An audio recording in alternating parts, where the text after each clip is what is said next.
আর পাচার হয়েছে 17,60,000 কোটি টাকা।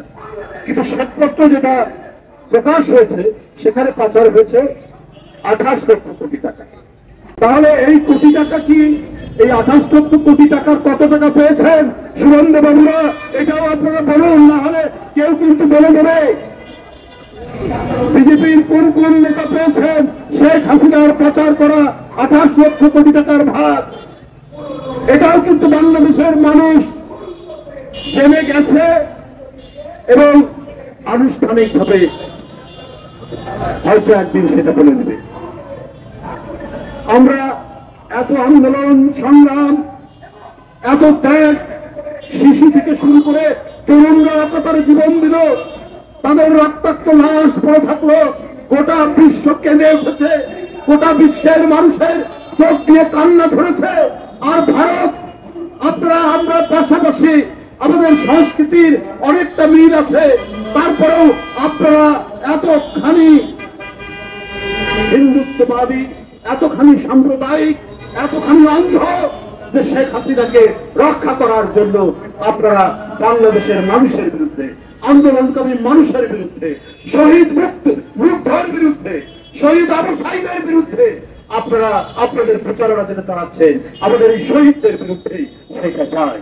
গণতন্ত্রের জন্য আমাদের মহান আত্মত্যাগ, সেই মহান আত্মত্যাগকে আপনারা ভুলন্ঠিত করার চেষ্টা করছেন, সেই মহান আত্মত্যাগকে আপনারা ভুলন্ঠিত করার চেষ্টা করছেন। তাতে করে বাংলাদেশের গোপালগঞ্জে একটা পরিবারে আগুন লাগিয়ে 5 জন পুড়িয়ে বেরিয়ে ফেলা হয়েছে, ওইটা তিনি ফলাও করে প্রচার করছেন। আপনারা গোপালগঞ্জে কোন হিন্দু পরিবার এর মধ্যে আগুনে পড়ে মরেছে, কেউ পুড়িয়ে মেরেছে? এত বড় মিথ্যা, এত বড় অপপ্রচার।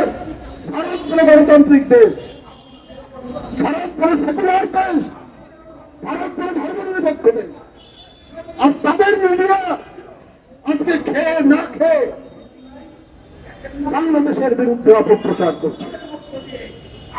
সুরেন্দ্র বাবুদের কল্পিত করেছে। আমরা এত আন্দোলন সংগ্রাম, এত ত্যাগ, শিশু থেকে শুরু করে তরুণরা একাত্তরে জীবন দিল, তাদের রক্তাক্ত লাশ পড়ে থাকলো, গোটা বিশ্ব কেঁদে উঠেছে, গোটা বিশ্বের মানুষের চোখ দিয়ে কান্না ধরেছে।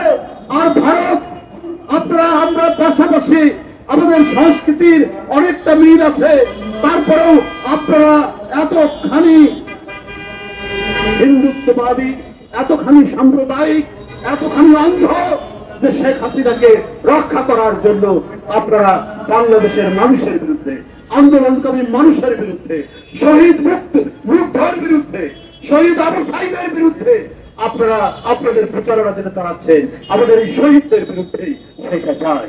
গণতন্ত্রের জন্য আমাদের মহান আত্মত্যাগ।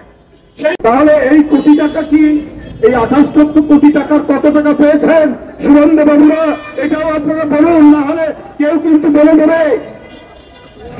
বিজেপির কোন কোন নেতা পেয়েছেন শেখ হাসিনার পাচার করা 28 লক্ষ কোটি টাকার ভাগ? এটাও কিন্তু বাংলাদেশের মানুষ জেনে গেছে এবং আনুষ্ঠানিকভাবে হয়তো একদিন সেটা বলে দেবে। ওখানে যারা সত্যিকারের প্রগতিশীল, অসাম্প্রদায়িক, তারা এই সমস্ত মিডিয়াকে বলে কি জানো, গদি মিডিয়া। মানে যারা গদিতে আছে সেই গদির কল্পিবাহক মিডিয়া। এক একটা বয়ান, একটা ন্যারেটিভ তৈরি করছেন বাংলাদেশের বিরুদ্ধে। কারণ শেখ হাসিনার পতনটা একেবারেই মেনে নিতে পারছেন না, একেবারেই মেনে নিতে। 28 লক্ষ কোটি টাকা পাচার হয়েছে শেখ হাসিনার আমলে। একটা হিসাবে দেখেছিলাম যে 18 লক্ষ কোটি টাকা, আর পাচার হয়েছে, ঋণ পেয়েছে 18 লক্ষ কোটি টাকা,